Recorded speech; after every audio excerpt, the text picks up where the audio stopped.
ভালোবাসা আর ফুলেল শুভেচ্ছায় সিক্ত হলো বাংলাদেশ নারী ফুটবল দল, যারা এই প্রথম এশিয়ান কাপের মূল পর্বে উঠল। দেশের ফুটবল ইতিহাসে এ এক অনন্য অর্জন। আবুল কালাম আজাদের রিপোর্টে দেখব।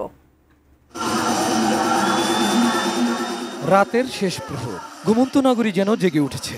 সরগরম রাজধানীর হাতিরঝিলের এমফি থিয়েটার, চারদিকে আনন্দের বন্যা।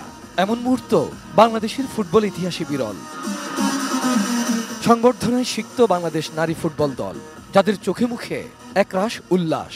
বুনছেন বাংলাদেশকে পৃথিবীর বুকে এক অনন্য উচ্চতায় নিয়ে যাওয়ার স্বপ্নের বীজ। 3 ম্যাচে সর্বোচ্চ 5 গোল যার ঝুলিতে, সেই ঋতুপর্ণা চাকমা স্বপ্ন দেখালেন পুরো দেশবাসীকে। কোচ ও সিনিয়র ফুটবলারদের দ্বন্দ্ব থাকার পরও যিনি রক্ষণভাগ ছায়ার মতো আগলে রেখেছিলেন, অধিনায়ক আফিদা খন্দকারও তাদেরকে সমর্থন জানানোর জন্য ধন্যবাদ দিতে ভুললেন না।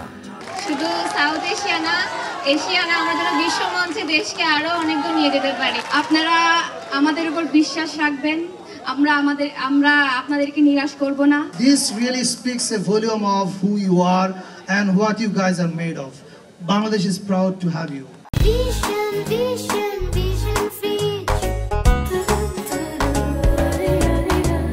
1980 সালে প্রথমবার বাংলাদেশের ছেলেরা এশিয়ান কাপের মূল পর্বে খেলেছিল। এরপর কেটে গেছে 45 বছর। আবারও সেই উপলক্ষ, যা আসলো নারী ফুটবলারদের হাত ধরে। টানা 2 বারের সাফ চ্যাম্পিয়ন এবার খেলবে এশিয়ার শ্রেষ্ঠত্বের লড়াইয়ে। আমাদের পক্ষ থেকে, বাংলাদেশের পক্ষ থেকে, বাংলাদেশের প্রতিটি সাধারণ মানুষের পক্ষ থেকে শুভেচ্ছা এবং অভিনন্দন থাকলো, শুভকামনা রইল। আমাদের যে মাঠ আছে সে মাঠকে আমরা এই 1 বছরের মধ্যে দ্বিগুণ করব এবং সেখানে নারীদের খেলার জায়গা আমরা তৈরি করে দেব।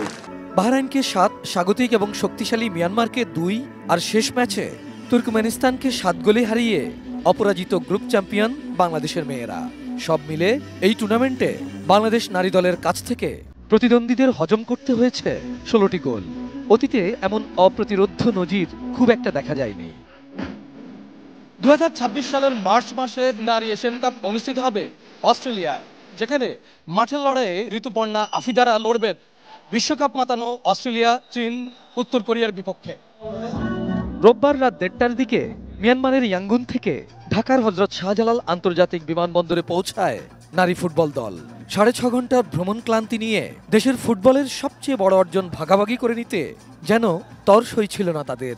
আমরা এখন নারীর সমতা এবং নারীর ক্ষমতায়নের একটা দেশ। আমরা এখান থেকে আমরা কোনোদিন পিছিয়ে যাব না, আর এই নারী সমাজকে আমরা পিছিয়ে থাকতে আর দিব না।